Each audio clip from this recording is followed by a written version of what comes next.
LPU ప్లేస్మెంట్ల రికార్డులు సృష్టిస్తోంది. Final year student 2.5 కోట్ల ప్యాకేజ్ పొందుతున్నారు. 1700 మందికి పైగా ఎల్పియు స్టూడెంట్స్ 10 లక్షల నుంచి 2.5 కోట్ల ప్యాకేజెస్ పొందారు. విద్యా విప్లవం ప్రారంభమైంది లవ్లీ ప్రొఫెషనల్ యూనివర్సిటీలో. వైఎస్ఆర్సీపీ ఫోబియా పట్టుకున్న చంద్రబాబు ఆ పార్టీ నేతలను, కార్యకర్తలను చూస్తే చాలు వణికిపోతున్నారు. ఇక జగన్ కి దగ్గరగా ఉండే నేతలు, పార్టీలో చురుగ్గా, కీలకంగా, నిత్యం ప్రజాక్షేత్రంలో ఉండే నేతలను చూస్తూ పచ్చమూక షేక్ అయిపోతోంది. అందుకే నిస్సిగ్గుగా తప్పుడు కేసులు బనాయిస్తోంది.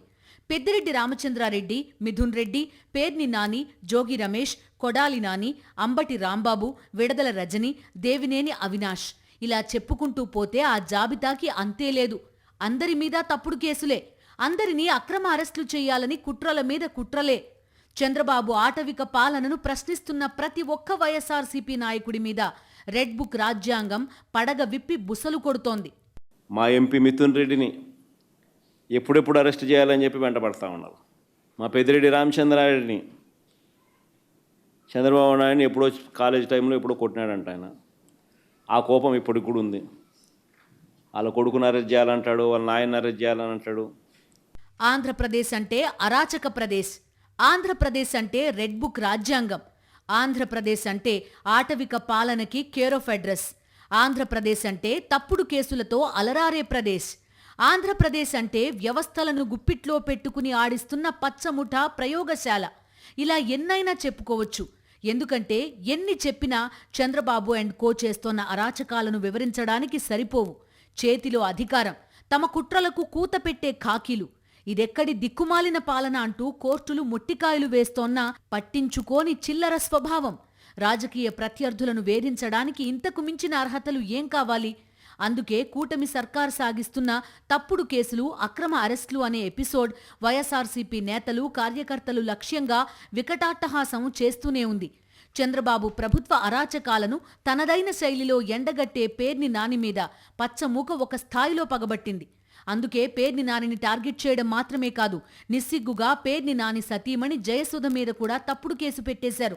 రేషన్ బియ్యం కేసు పేరుతో వేధిస్తూనే ఉన్నారు. నకిలీ ఇళ్ల పట్టాల పంపిణీ పేరుతో ఆ వేధింపులను మరింత తీవ్రతరం చేయడానికి ఎల్లో బ్యాచ్ తహతహలాడుతోంది. ప్రజాసేవ కన్నా సామాజిక వర్గ సేవలో తరించడమే తమ బ్లడ్ లక్ష్యం, తమ బ్రీడ్ లక్ష్యం అని బలంగా నమ్మే పచ్చ బ్యాచ్ వైఎస్ఆర్సీపీలో ఉన్న కమ్మ సామాజిక వర్గ నేతలను చూసి తట్టుకోలేకపోతోంది. వల్లభనేని వంశీ నుంచి కొడాలి నాని దాకా అందరిపై తప్పుడు కేసులు బనాయించి రాక్షసానందం పొందడం వెనక కారణం అదే. చంద్రబాబుని వ్యతిరేకించినా, ప్రశ్నించినా సరే వారిని వెంటాడి, వేటాడి, శారీరకంగా, మానసికంగా హింసించి, దొంగ సాక్ష్యాలు పుట్టించి, తప్పుడు కేసులు పెట్టించి, అక్రమ అరెస్టు చేయిస్తే అప్పుడు కానీ చంద్రబాబు అండ్ కోకి నిద్ర పట్టడం లేదు.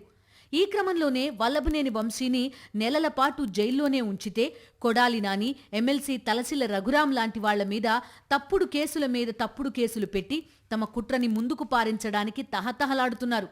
నాయకులను తప్పుడు కేసులతో వేధించడమే కాదు, వాళ్ల పిల్లల భవిష్యత్తుని నాశనం చేస్తామని బెదిరిస్తూ వాళ్లపై కూడా తప్పుడు కేసులు పెడుతూ అఖండ క్రూరత్వానికి అర్థం చెప్తోంది చంద్రబాబు ప్రభుత్వం. జోగి రమేష్తో పాటు ఆయన తనయుడు జోగి రాజీవ్ మీద అగ్రిగోల్డ్ భూమి కొనుగోలు పేరుతో తప్పుడు కేసు బనాయించి జోగి రాజీవ్ని అక్రమ అరెస్టు చేసేదాకా పచ్చమూక నిద్రపోలేదు. అలానే పేర్ని నాని తనయుడు పేర్ని కిట్టు మీద నకిలీ ఇళ్ల పట్టాల పంపిణీ అంటూ ఉచ్చు బిగించడానికి కుతంత్రాలు పన్నుతూనే ఉన్నారు. పెద్దిరెడ్డి రామచంద్రారెడ్డితో పాటుగా ఆయన తనయుడు మిథున్ రెడ్డిని తప్పుడు కేసులతో వేధిస్తూనే ఉన్నారు. ఆంధ్రప్రదేశ్లో రెడ్ బుక్ రాజ్యాంగం పడగవిప్పి కొడుతోన్న బుసలకు ప్రజాస్వామ్యం చిన్నబోతోంది.